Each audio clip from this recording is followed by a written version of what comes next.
Welcome to another edition of Play It Through, and on this edition it's Pizza Pop's Mario, another one of those bootleg ROM hacks from overseas that puts Mario in the games that Mario isn't supposed to be in. This one is based on Pizza Pops, and since I like this game so much, I figured I'll go ahead and play through it again. It's been a long time since I played the game, and I started doing bootlegs now. Why not throw this one into the mix? Pizza Pops is actually a fun little platformer from Jaleco that never made it over to North America. You play as a pizza delivery guy who's trying to buy a ring for his girlfriend and trying to earn money and such. Very simple plot, very basic game, pretty short game, with a few different styles of levels overall. And of course, for this ROM hack, we get to play as Mario. I love the fact that not only did they change the character sprite to Mario, they also changed the map screen icon to the very small Mario from the original Super Mario Bros. In Pizza Pops, it has a lot of simple platforming where you're going to be running, being able to jump on top of enemies, as well as use your pizza flipper pan thing to smack enemies and throw them over your shoulders.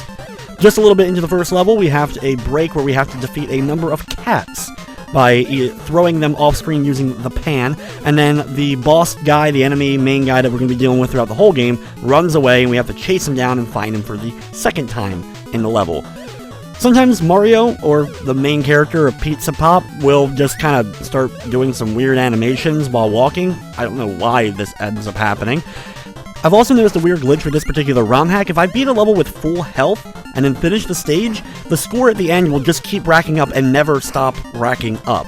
I don't know why it's happening. I've never had that happen before in the original Pizza Pops game that I have played in the past. So, unfortunately, I do end up having to get hit a couple of times before I end up finishing a stage. As long as I get hit a couple of times, then usually it bypasses it and the score will rack up correctly and move me on to the next level.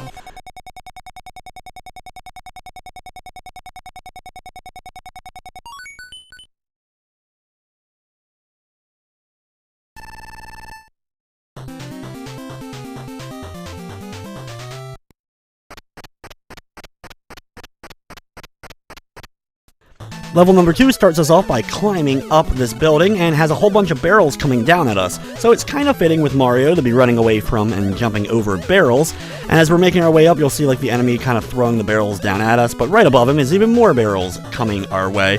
Pretty simple platforming, and besides the barrels, there really isn't much that's going to get in your way. Take out the guy at the very top and then jump to the trampoline on the left side. Then when you make it up here, it's time for the first real boss encounter of the game. This really large guy will jump forward, cause an earthquake, which will cause you to shake for a few moments. Then after a little bit, he'll throw his hat out, which you'll be able to then jump over the hat and jump on top of his head. Be sure to watch out for him as he's coming back over and landing, but a very, very easy boss to start us off. In fact, most of the bosses in this game are honestly chumps as far as platforming is concerned, but the game has enough charm into it, and getting to play as Mario in this version I guess adds enough to it to be worth checking out for some. This is another case, though, I do have to get hit a little bit at the very end, but as long as I finish the level with a little bit less than full health, which is already more than the default hearts. Like I said, I'm not sure why this version does that, but either way, I finish up the stage and move on to level 3.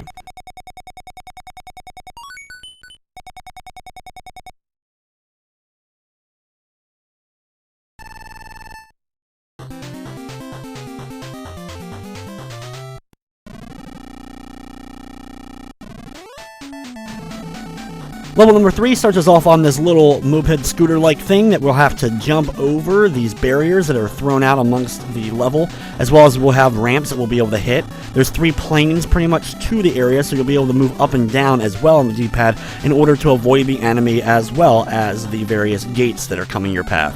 If you end up getting hit, you fly hilariously up into the air, which takes a good amount of time if it ends up happening, but overall it's still pretty funny to see. So if you end up running into something, at least you'll get a decent laugh at it. But overall, very easy area, and then we move on to the next part of the stage, which is at the base of a construction area.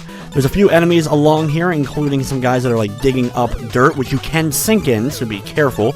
Here I'm going to get hit a couple of times by this guy before heading over to the right side and attempting to finish up the level by using these conveyor belts.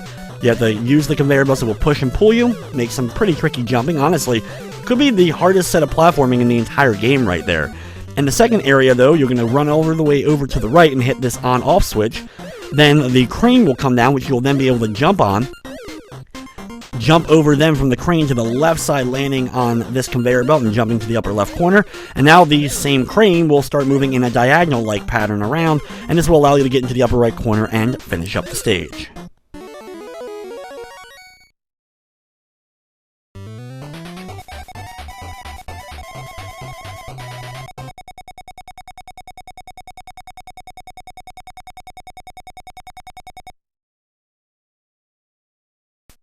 After every few levels, you'll get to do a mini game where you get to stack up pizzas, and the more pizzas that you end up having stacked up and then throw into the oven, the more points you'll end up getting. But if you stack too many, the entire stack will end up falling, which is pretty funny like this. The bonus points in the game are able to give you more extra lives if you do need them, but for the most part you shouldn't have too many problems even without getting any extra lives from the bonus stuff, so it's kind of just fun to see how weirdly you can stack the pizzas as you do the minigame.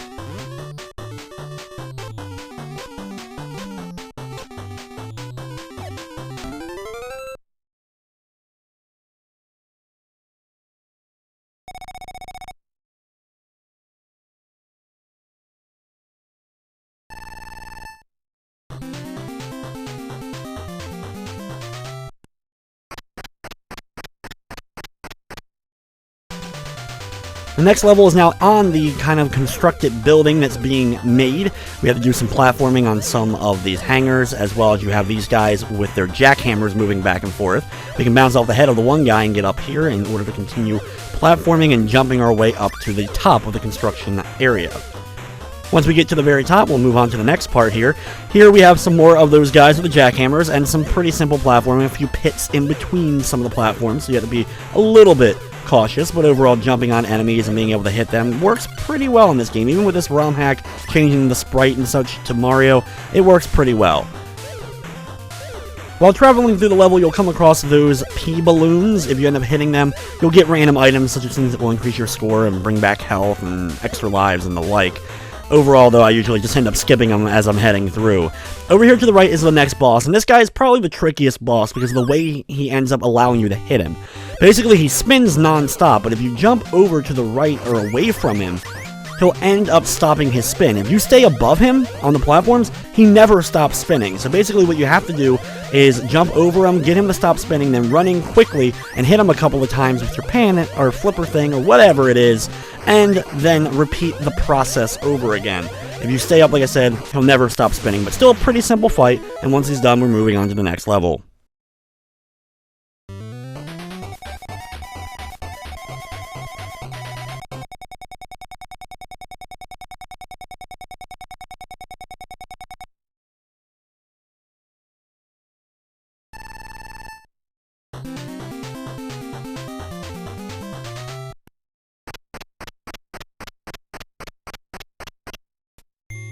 Next up is a pretty big staple of platforming games, especially during the NES era, and that is the scary, haunted, horror-themed level.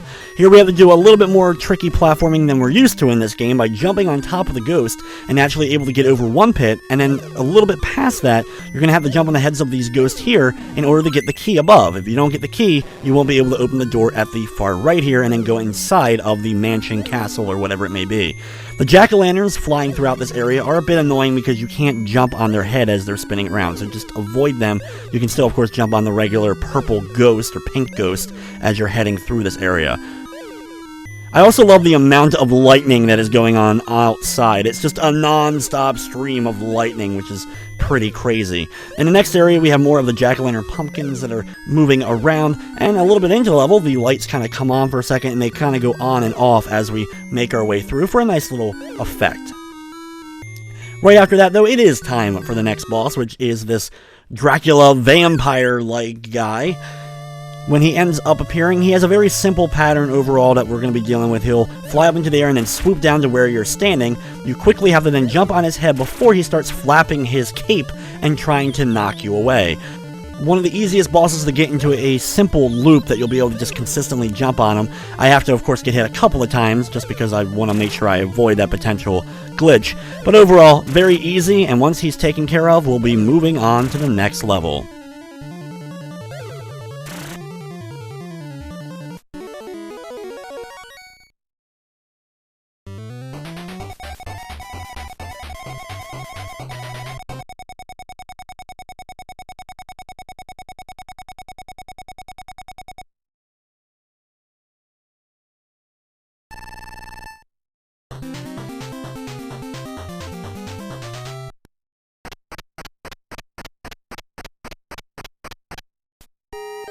The next area starts us off on a series of bridges, and a few new enemies are introduced, including these pogo stick guys, as well as fish that will jump out of the water. If you time your running jump correctly, you can actually just bounce off of most of the fish and get over the bigger gaps that are located in the area.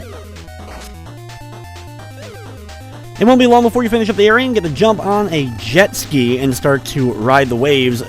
Pretty much similar to the scooter level from earlier. Only difference is you have the enemy now on a jet ski as well, and the fish will jump out at you. You can see their kind of like shadow underneath the water, and then when they get to a certain point, they will jump out. So as long as you're not on the same plane as them, you can easily get out of the way of the fish. I also love the edited sprite of Mario in this particular case. Like, all of them are pretty hilarious, but this one really ends up standing out as being hilarious in the way it ends up looking.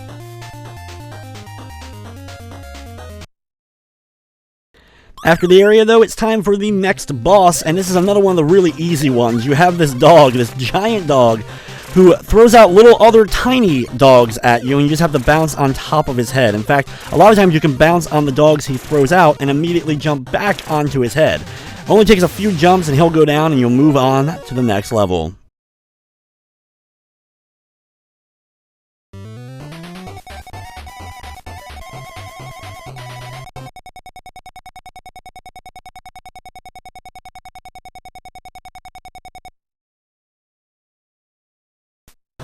Before the final level of the game, we do have another one of the bonus stages to deal with, where we're going to be collecting a bunch of the pizzas and throwing them into the oven.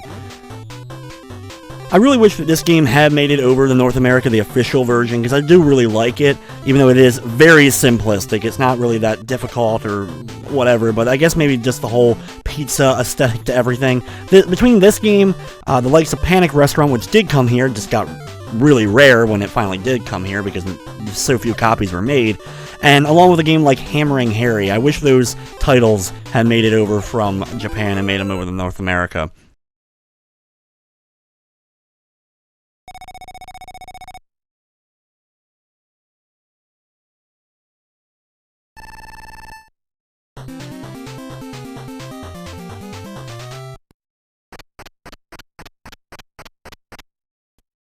So here it is, the final level of the game. We start off with a stair section, which is also reminiscent a little bit of Donkey Kong, as we're jumping over barrels and jumping the platforms and the like. And so it kind of makes sense to put Mario in it when you look at this level and then that second level of the game with all those barrels coming towards you. Keep jumping your way up to the very top and go through the door there, and you'll go to an area with a bunch of gears and moving platforms up and down. You can jump on the spiky drill on the far right sides of the wall and be able to actually platform off of them. At first I thought they would hurt you when you did, but nope, you can still use them and continue platforming and jumping your way up to the top. When you make it up to the very top, though, it is time for the final boss of the game, which is this giant robot. Toughest boss, of course, in the game, being the final one. You have to knock back his weapons at him. He'll shoot out these gloves, and you have to hit them back at him. Very easy to do. He has a very simple pattern that repeats over and over again. He'll shoot two of them out, then he'll go back and forth. Sometimes his head is moving up and down when he does so. Sometimes he'll stop and cause an earthquake with some debris to fall from the ceiling. And then finally, like his last big one, is that he'll throw off his head that bounces very short bounces back and forth across before finally returning to him. Once he does that, he'll go back to the first cycle where you'll be able to knock back the gloves at him. You can hit the third one back at him as well that he shoots diagonally, but you have to be a little bit close to him in order to do this correctly.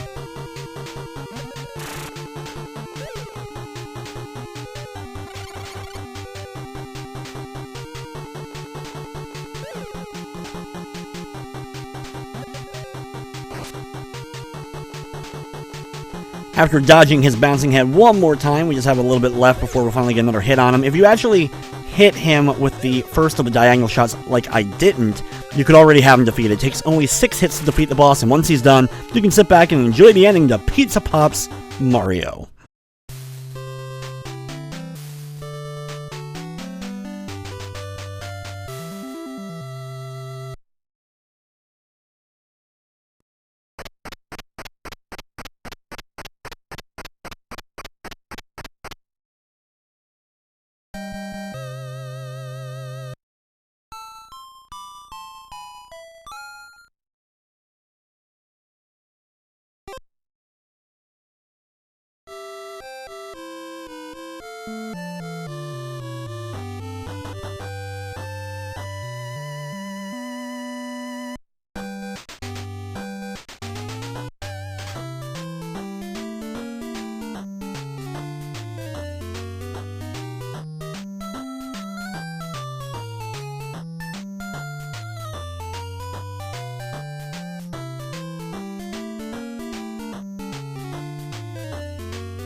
So there you have it, the ending to Pizza Pops Mario, one of those weird ROM hacks that just exists, that they decided to put Mario into games that he wasn't supposed to be in and then release it as if it was a Mario title. There's a lot of them, like I said, out there. In fact, there's at least 25 to 30, I think, total of these games that are just Mario put into other places. I've seen him in the likes of like Tiny Toon Adventures and other Japanese-only titles like Armadillo and Hammering Harry.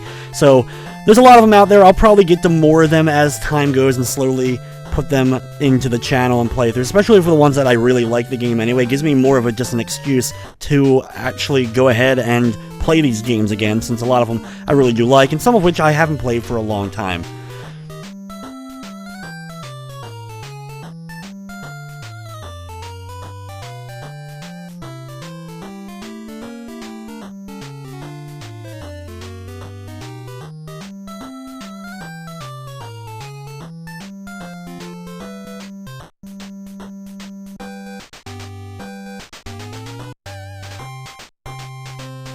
After the credits finish up, we then get presented by Jaleco at the bottom of the screen, and it goes to one last at the end screen.